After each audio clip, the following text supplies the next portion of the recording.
Hi, boys and girls. I want you to know that I'm thinking about you and miss you terribly. I thought it's time for us to get started on a new read aloud, and I know how much we enjoyed Wonder. So I'm going to start reading Auggie and Me and the Three Wonder Stories by R.J. Palacio. Today I'm going to read the introduction to you. Is there going to be a sequel to Wonder? Someone in the audience asks. No, I'm sorry, I answer, a little embarrassed. I don't think it's the kind of book that really lends itself to a sequel. I like to think that fans of Wonder will imagine for themselves what will happen next to August Pullman and all the other people in his world. That exchange or something like it has happened at just about every book signing, speaking engagement, or reading I've done since Wonder came out on February 14, 2012. It's probably the question I get asked the most, aside from will there be a movie of Wonder and what inspired you to write Wonder. Yet here I am, writing an introduction to a book that is, for all intents and purposes, a companion to Wonder. So how exactly did that happen? To answer that question, I have to discuss Wonder just a little bit. If you've bought this book or been given it as a gift, there's a good chance you've read Wonder already, so I don't need to tell you too much about it. Suffice it to say that Wonder is the story of a 10-year-old boy named Auggie Pullman who was born with a craniofacial difference, as he navigates the ups and downs of being the new kid at Beecher Prep Middle School.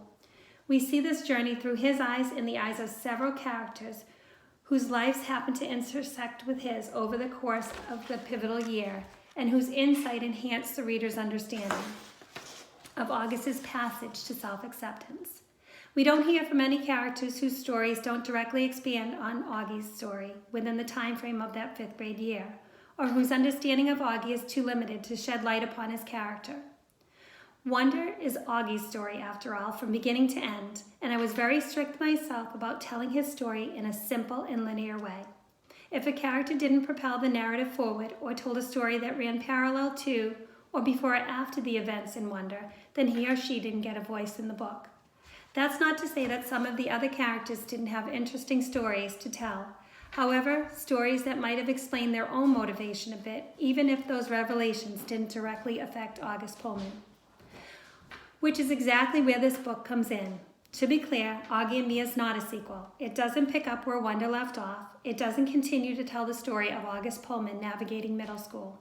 In fact, Auggie is only a minor character in these stories. What this book is, precisely, is an expansion of August's world. The 3 stories in Auggie and Me, the Julian chapter, Pluto, and Shingaling, are originally published as short ebooks, are told from the perspective of Julian, Christopher, and Charlotte, respectively. They are 3 completely different narratives telling the stories of characters who only occasionally, if at all, appear in each other's stories. They all do have one thing in common, though, which is Auggie Pullman. His presence in their life serves as a catalyst by which they're each transformed in a subtle and not so subtle way. Auggie and Me is also not a sequel in a traditional sense because there's no continuation of Augie's story. Other than a brief fast forward in Julian's chapter to the summer after 5th grade, which provides a nice coda to the Julian-Auggie storyline. But other than that, readers don't find out what happens to August Pullman in the 6th grade or in high school or beyond. I can guarantee that that book, the de facto sequel, will never be written. And that's a good thing, folks. One of the most beautiful byproducts of writing Wonder is the amazing fan fiction it has generated. Teachers are using it in classrooms, asking students to get into character and write their own chapters on Auggie or Summer or Jack. I've read stories devoted to Via, Justin, Miranda, chapters written from Amos's point of view and Miles and Henry. I've even read one child's very poignant short chapter from Daisy's point of view. But perhaps the most touching story writing I've read has been about Auggie, with whom readers seem to have a passionate sense of involvement. I've had kids tell me that they know for sure that Auggie will grow up to be an astronaut, or a teacher, or a veterinarian. They tell me these things with great, almost empirical authority, by the way. No dilly-dally and no guesswork. So who am I to disagree with them? And why would I write a sequel that would limit all of these options? Auggie, as far as I'm concerned, has a bright and amazing future, full of infinite possibilities, each one as lofty as the next.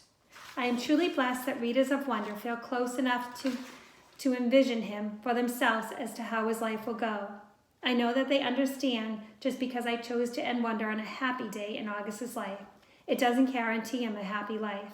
He will surely face more than his fair share of challenges as he grows older, with new ups and downs, new friends, other Julians and Jacks, of course. Summers. Readers will hopefully intuit from how Auggie has handled himself over the course of his first year at Beecher Prep, with all its accompanying trials and tribulations, that he has what he needs inside of him to triumph over whatever life hurdles his way. Withstand the challenges as they come, stare down the starers, or laugh them away.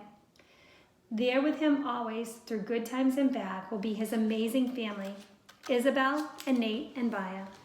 The only thing I know that truly heals people is unconditional love, wrote Elizabeth Kubler-Ross, which may be why Auggie will never succumb to any wounds inflicted by the careless words of passers-by or the choices of his friends. Those he has too, friends both known and unseen, who will stand up for him when it counts the most. In the end, readers of Wonder know that the book has never really been about what happens to Auggie Pullman. It's about how Auggie Pullman happens to the world. Which brings me back to this book, or more accurately, the 3 stories contained in Auggie and Me.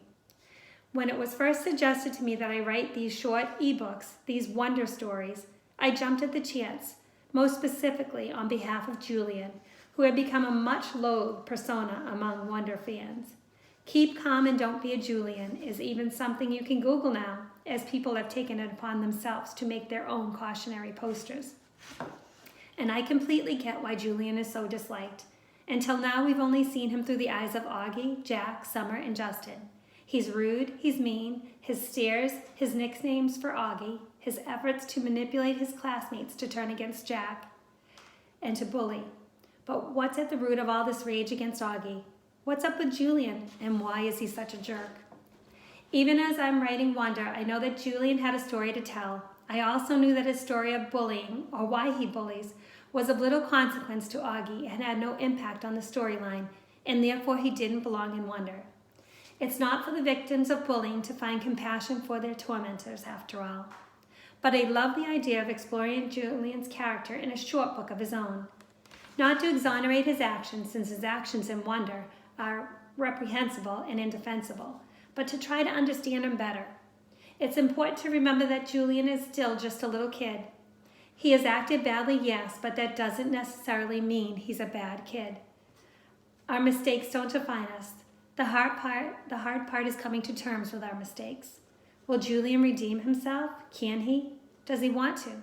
These are the questions I ask and answer in the Julian chapter, even as I shed some light on why Julian behaves toward Auggie the way that he does.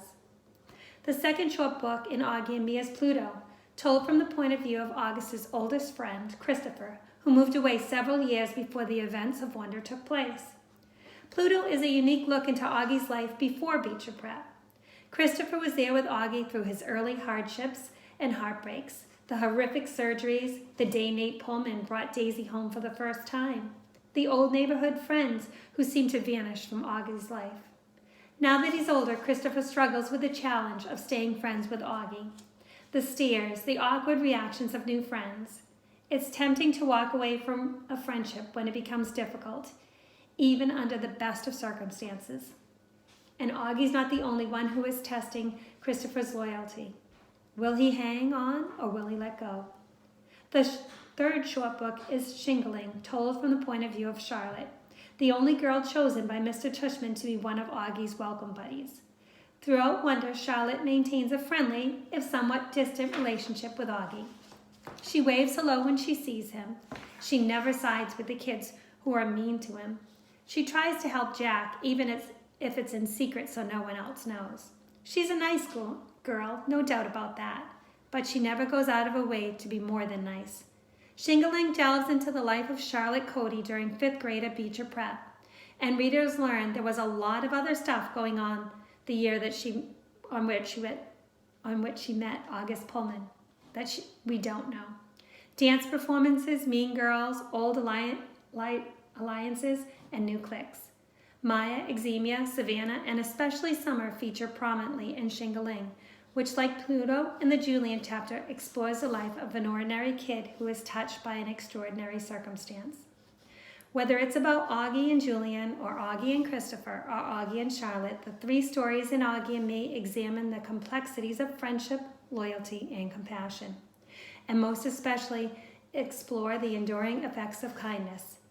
Much has been written about middle school and the preteen years and how it's a time in kids' lives when they are almost expected to be unkind to one another as they navigate their way through new social situations on their own, often without parental oversight. But I've seen a different side to kids, a tendency toward nobility, a yearning to do right. I believe in children and their limitless capacity to care and to love and to want to save the world. I have no doubt that they will lead us to a place of greater tolerance and acceptance for all the birds in the universe, for all the underdogs and misfits, and for Auggie and me. So tomorrow we will start the Julian chapter. Talk to you later.